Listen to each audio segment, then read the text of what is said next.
A Bíblia diz, no livro de Isaías, no capítulo 5, nos versículos de 1 a 30. Hoje começamos um novo estudo no canal, o estudo dos livros proféticos. O primeiro livro profético é o livro de Isaías. O pai fez muitos destaques ao longo deste livro. O livro de Isaías tem 66 capítulos. Então eu já aviso vocês de antemão que teremos muitos vídeos no livro de Isaías. O primeiro destaque é no capítulo 5, por isso que hoje a gente vai começar estudando o capítulo 5. Mas eu preciso fazer alguns esclarecimentos, dar uma introdução, para que vocês entendam o estudo. Em primeiro lugar, nós acabamos de encerrar Eclesiastes e Provérbios. Temos vídeos no canal, temos estudos desses dois livros.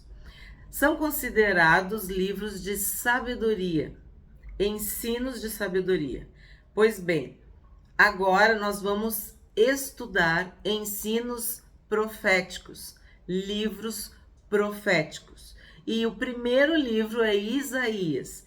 Então a linguagem é totalmente diferente do que Eclesiastes e Provérbios. Eu falo isso em consideração aos meus amados, queridos inscritos que fielmente me acompanham desde o ano passado. Então, por honra a vocês, eu gosto de pontuar, de explicar, de esclarecer.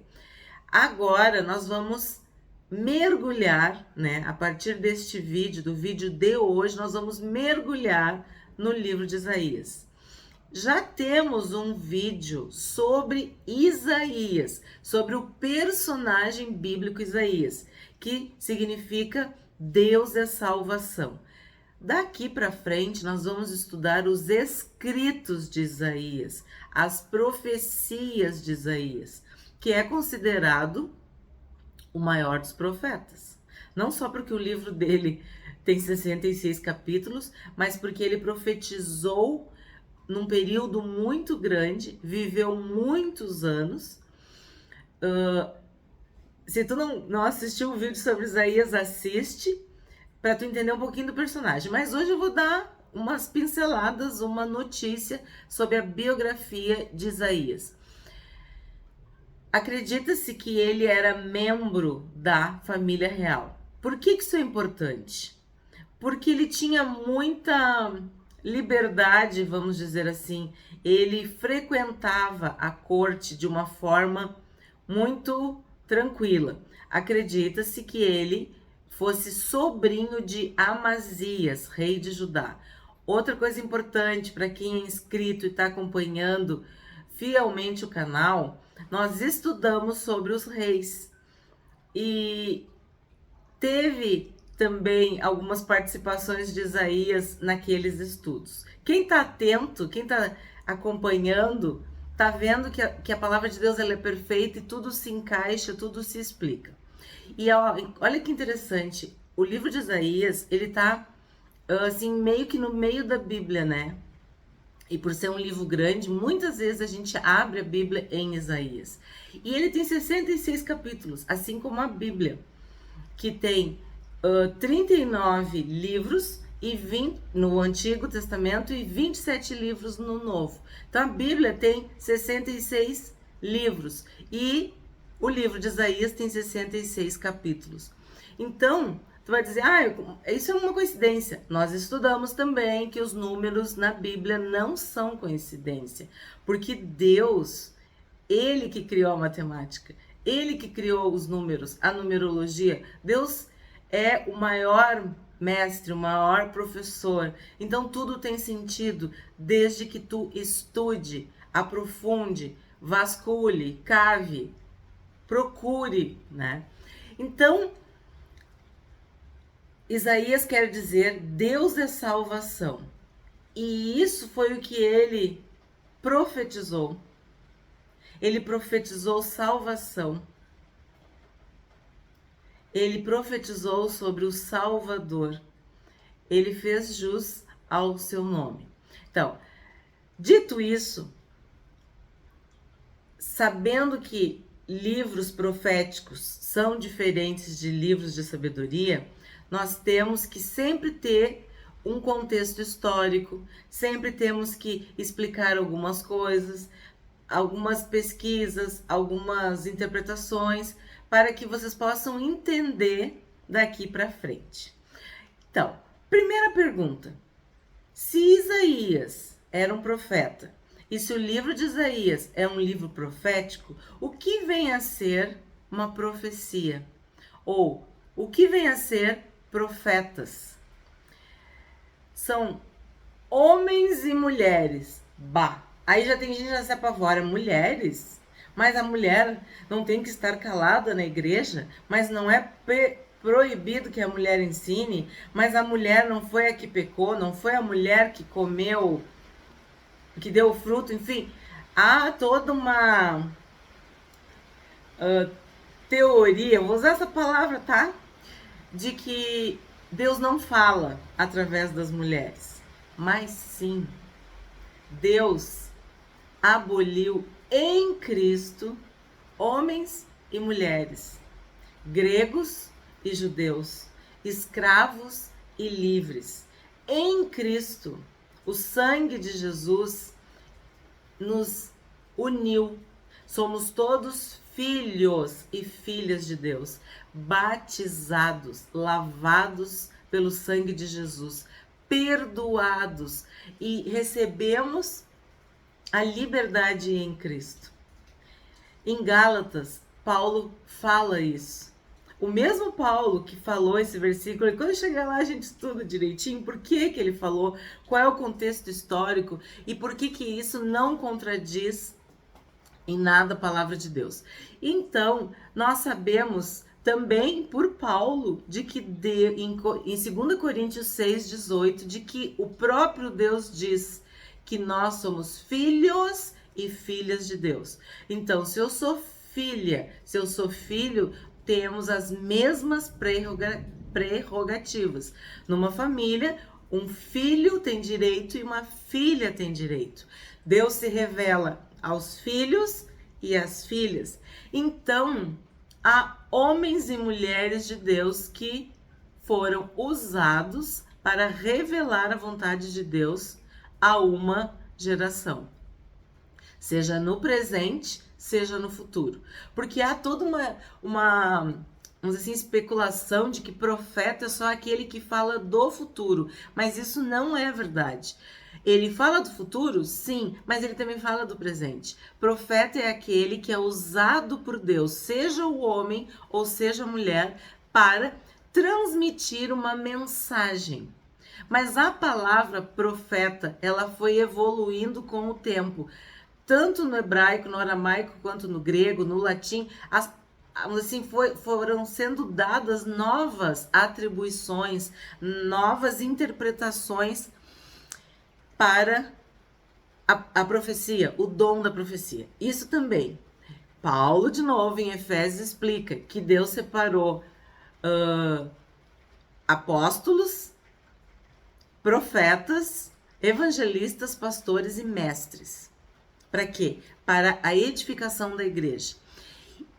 E são considerados profetas ou profetisas, homens ou mulheres de Deus, que declaram a palavra de Deus, que anunciam a palavra de Deus, que são proclamadores, porta-vozes, que são boca de Deus. Então, sim, o homem é o cabeça, o homem é o líder, o homem está com a cabeça descoberta diante de Deus, mas a mulher foi chamada para ser a ajudadora.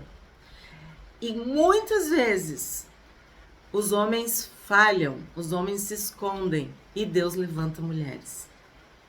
E a Bíblia é cheia de exemplos de mulheres que profetizaram, que falaram, que anunciaram. Neste sentido que eu estou trazendo para vocês. de declarar, de anunciar, de proclamar, de pregar, de ser porta-voz, boca de Deus.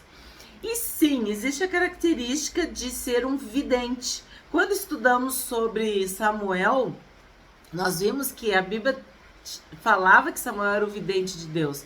Ah, o vidente de Deus está lá. Naquela situação de Saul, ele acreditava que se fosse falar com Samuel, Samuel iria dar o paradeiro das jumentas. Lembra da história?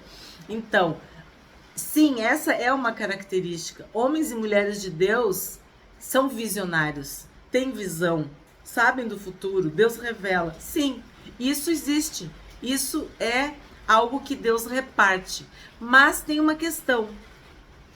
Não é sempre assim. Porque ele pode profetizar do presente, do que está acontecendo, e às vezes, e muitas vezes, no futuro. Mas o que marca a profecia é se ela revela a vontade de Deus para aquela geração, para aquele povo, para aquela pessoa, para aquela família. Isso é que é, vamos dizer assim, o divisor de águas. Está revelando a vontade de Deus, está falando a verdade de acordo com as escrituras, é fiel, é temente a Deus, louva, honra, adora a Deus, então ele é um profeta. Por quê? Porque existem falsos profetas e falsas profetisas. Existem homens e mulheres que não temem a Deus, mas que, é o que a gente já viu aqui, profetadas. Contam nada mais do que mentiras. São usados pelo inimigo para disseminar o espírito de engano. Então, se a gente for pensar nesse sentido, na Bíblia, entre os juízes nós temos uma mulher, Débora. Entre os profetas tem Uda. Naquela galeria que tem vídeo no canal, inclusive é o vídeo em alta que tem no canal sobre Hebreus 11, dentre os heróis da fé, nós temos Sara, que é uma mulher, é a matriarca, que também já tem vídeo no canal. Raabe, que era uma prostituta e era uma estrangeira.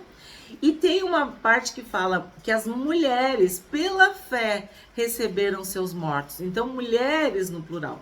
Então, por que eu tô pontuando isso? Porque nós vamos estudar muitas coisas que fica restrito, às vezes, o entendimento, se a gente não coloca isso bem claro, tá? Isaías, profeta de Deus, profetizou para vários reis de Judá, no período desses reis, de Uzias, Jotão, Acás e Ezequias.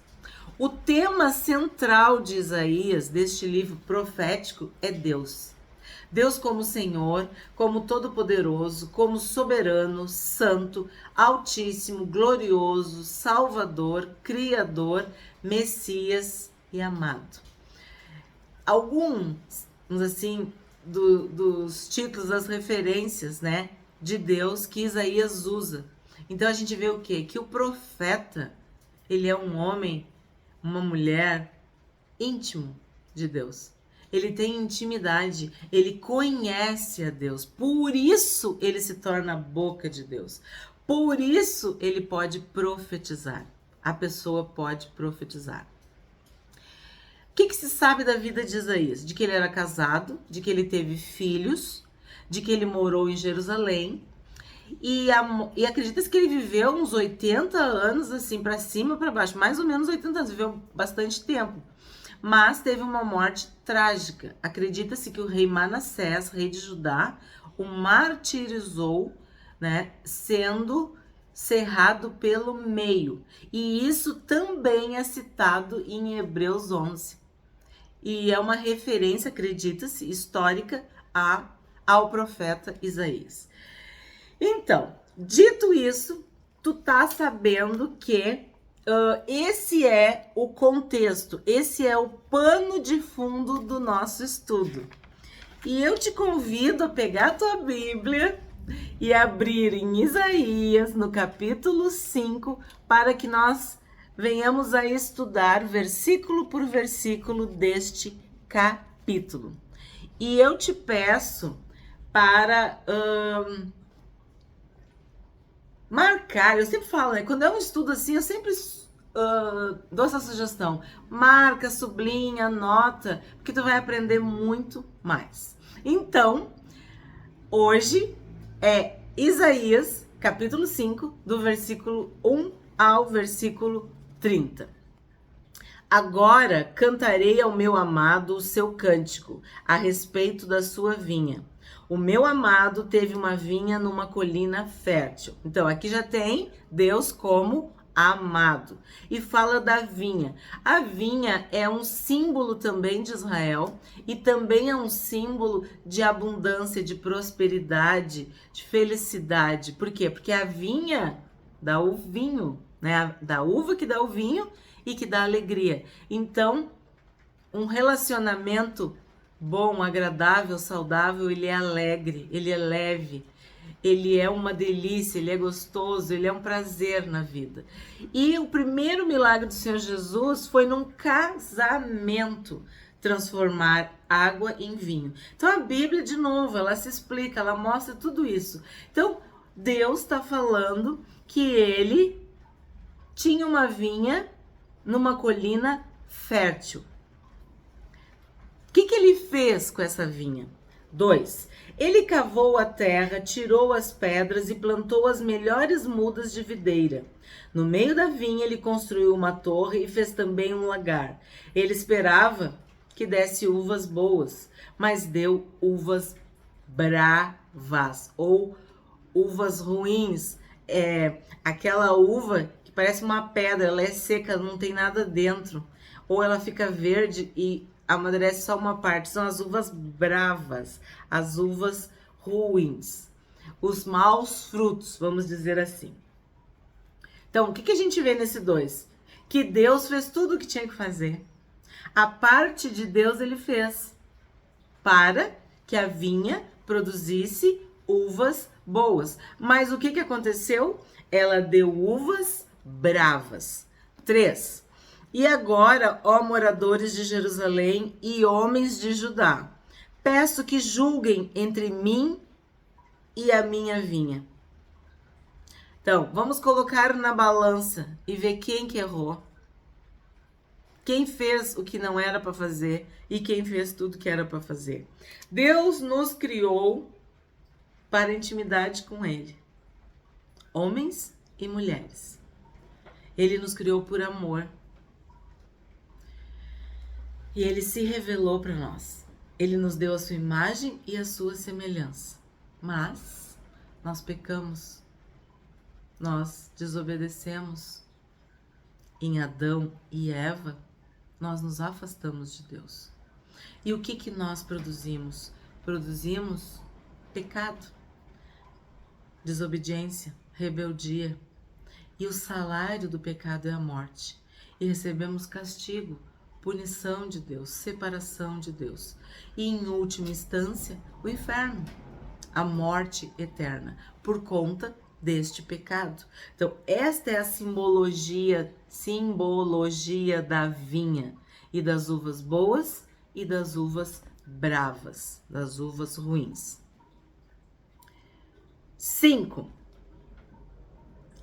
4, perdão. Que mais se podia fazer a minha vinha que eu não tenha feito? E como esperando eu que desse uvas boas, veio produzir uvas bravas? E agora lhes darei a conhecer o que pretendo fazer com a minha vinha. Vou tirar a cerca que está ao redor, para que a vinha sirva de pasto. Derrubarei o seu muro para que seja pisoteada. Farei dela um lugar abandonado. Não será podada nem cavada, mas crescerão nela espinheiros e ervas daninhas. Também darei ordem às nuvens para que não derramem chuva sobre ela. Então, tem mais castigo? Ele vai dar ordens às nuvens para que não chova, para que vire um deserto. Então, quem que manda na chuva? Deus é o Todo-Poderoso. 7. Porque a vinha do Senhor dos Exércitos é a casa de Israel, e os homens de Judá são a planta preferida do Senhor. Este esperava retidão, mas eis aí opressão. Esperava justiça, mas eis aí clamor por causa da injustiça.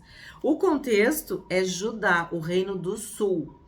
É Jerusalém, a capital do reino de Judá. Que eu acho que eu expliquei muitas e muitas vezes quando nós estudamos sobre os reis. Mas não custa ressaltar que havia separação entre o reino do norte, Israel, e o reino do sul, Judá. Então, por isso que ele está dizendo, ó, é a casa de Israel e os homens de Judá, né? Porque Israel é o povo de Deus, mas Isaías profetizava para o reino do sul, para o reino de Judá. Vamos continuar. 8.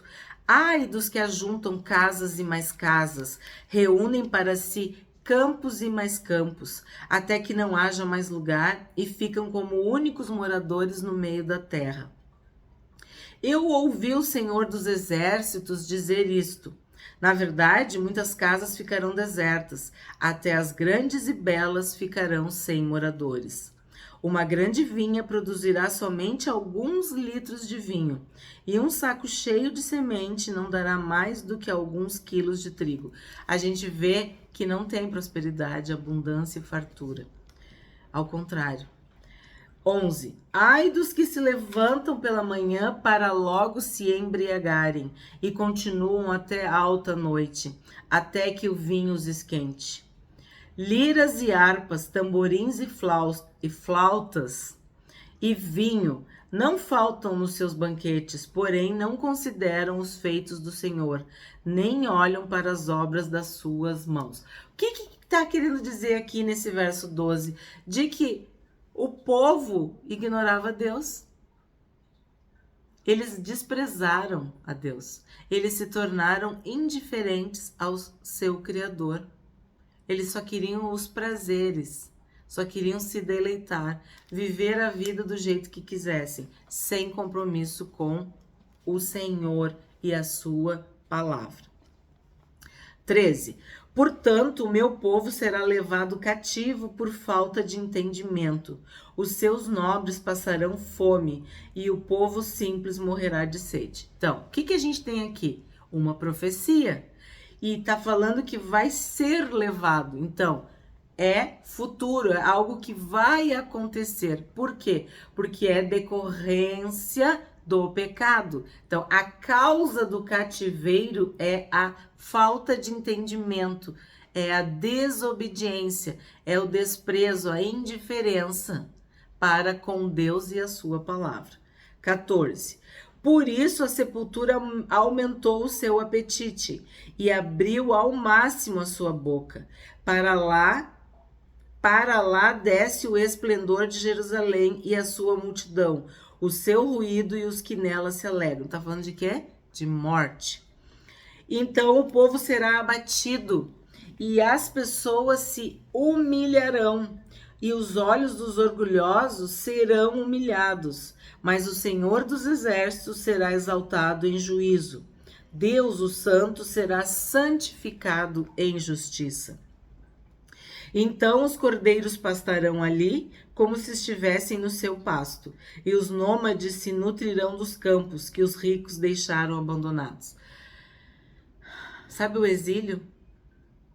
Tu tem que abandonar tudo, tua casa, tua terra, tua cultura, tua língua, tua lavoura, teu rebanho, porque sim, esse era o contexto. Então, a gente sabe que isso aconteceu e ainda acontece. Um povo mais forte, uma nação mais forte, subjuga a outra, a mais fraca. Só que aqui é claro, Deus, eles abandonaram a Deus, Deus os abandonou. E quando a gente abandona Deus, nós estamos sujeitos ao inimigo ou aos inimigos. Porque ele tirou o muro que protegia a vinha, lembra? Tudo aquilo que nós recebemos pela obediência, nós perdemos quando desobedecemos. Tanto que Adão e Eva foram expulsos do jardim. 18. Ai dos que puxam para si a iniquidade, com cordões de injustiça, que puxam o pecado como se faz com as cordas de uma carroça. E dizem que Deus se apresse e termine logo a sua obra, para que a vejamos, que se aproxime e se manifeste o conselho do Santo de Israel, para que o conheçamos. É um absurdo, né? É o ser humano colocando Deus na parede, colocando Deus na berlinda, exigindo, te apressa, vamos, faz. Tu quer que a gente creia? Então faz alguma coisa, né? Mostra o teu poder, porque senão nós não vamos acreditar em ti. Então, tu quer as bênçãos, mas tu não quer o abençoador. Tu quer a proteção, mas tu não quer obedecer o protetor. 20. Ai dos que ao mal chamam bem e ao bem chamam mal, que fazem das trevas luz e da luz fazem trevas, que mudam o amargo em doce e o doce mudam em amargo. Vai dizer que isso aqui não é 2024, não é o que a gente está vendo. As pessoas chamando o mal de bem e chamando o bem de mal, fazendo tudo errado, tudo invertido, tudo de cabeça para baixo, tudo virado ao avesso. Naquela época também. Então, desde que o mundo é mundo, o homem se perde, ele se arruína quando ele vira as costas para Deus. E a Bíblia diz, Paulo fala em Romanos, que Deus entrega essas pessoas a sentimentos horrorosos, a disposição mental delas trocada. Eles se dizem sábios, mas são loucos. As pessoas realmente invertem, fazem o mal virar bem e fazem o bem virar mal. É o que temos visto na nossa sociedade, na nossa cultura. Pessoas que afirmam que o pecado que elas cometem é por amor. Que a Bíblia que está errada. 21. Ai dos que são sábios aos seus próprios olhos e inteligentes em seu próprio conceito. Ai dos que são heróis para beber vinho e valentes para misturar bebida forte, que por suborno justificam o ímpio, mas ao justo negam justiça.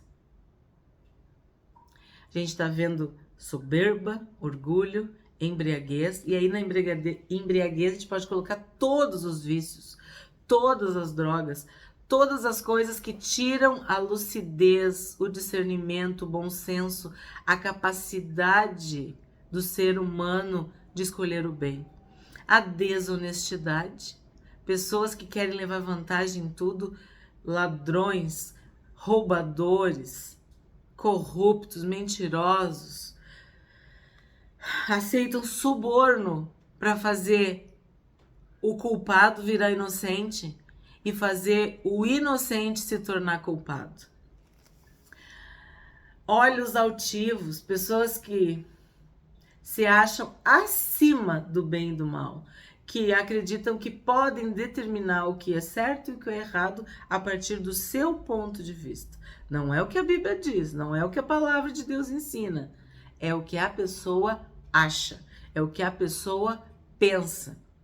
Ou é o que ela pesquisou, né? Que hoje em dia também tem isso. A pessoa, não, eu pesquisei, eu li, eu descobri. Então tá. 24. Eu vou ler o trecho de 24 a 30 que fala mais ou menos do mesmo assunto.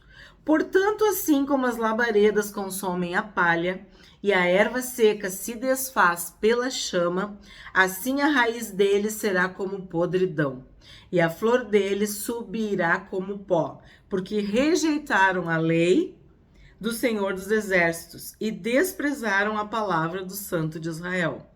Por isso a ira do Senhor se acendeu contra o seu povo contra o qual estendeu a mão e ao qual castigou. Os montes tremeram e os seus cadáveres são como lixo no meio das ruas. Nem com tudo isso se desviou a ira de Deus, e a mão dele continua estendida. Ele levantará um estandarte para as nações distantes, e lhes assobiará para que venham das extremidades da terra. E eis que elas vêm rapidamente, com toda a pressa. Não há entre elas quem esteja cansado, nem quem tropece. Ninguém dormita nem dorme. Eles não desatam o cinto dos seus lombos, e as correias das suas sandálias não se rompem. As suas flechas são afiadas, e todos os seus arcos entesados. Os cascos dos seus cavalos são duros como pedra, e as rodas dos seus carros de guerra são como redemoinho. O rugido deles é como o de leão, rugem como filhos de leão, e rosnando arrebatam a presa, e a levam, e não há quem a livre. Naquele dia, o bramido contra eles será como o bramido do mar. Se alguém olhar para a terra, eis que só haverá trevas e angústia. A luz se escurecerá em densas trevas. Então, o que a gente está vendo aqui? Que esse afastamento de Deus, esse pecado, essa desobediência, causou condenação, punição, consequências gravíssimas. E sabemos que é o cativeiro, o exílio, a escravidão, tempo de trevas e de angústia.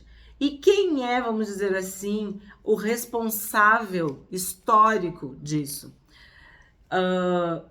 O próprio Reino do Norte, a Síria, mas principalmente a Assíria. Vamos dizer assim, a ameaça que estava sempre era o Império Assírio. E houve, assim, em todo o período,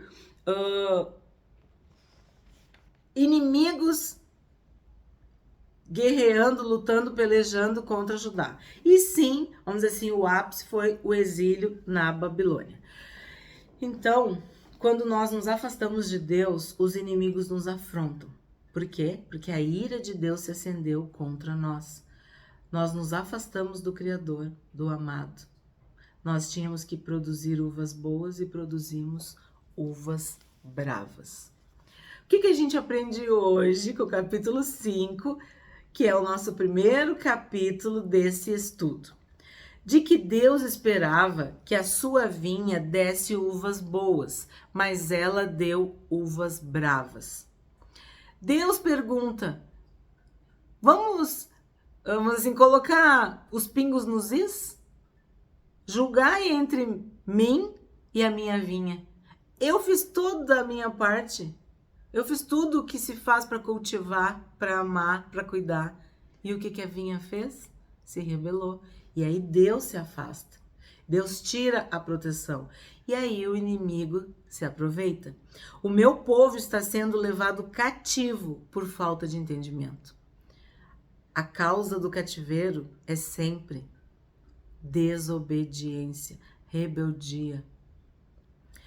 Os olhos dos altivos, dos ricos, poderosos, daqueles que não queriam, não precisavam mais de Deus, foram humilhados, foram presos, tiveram que deixar toda a sua riqueza e as suas casas, tudo, porque se tornaram escravos. Ai dos que são sábios a seus próprios olhos. Ai daqueles que não confiam em Deus, mas sim em si mesmos ou nas suas riquezas. Por isso a ira do Senhor se acendeu contra o seu povo. Eu te convido a acompanhar esse estudo sobre Isaías. Eu tenho certeza que vai ser uma bênção. É um livro que eu tenho também muito carinho e ele é muito rico, muito profundo, muito importante para cada um de nós. Então, hoje foi o primeiro vídeo sobre os livros proféticos.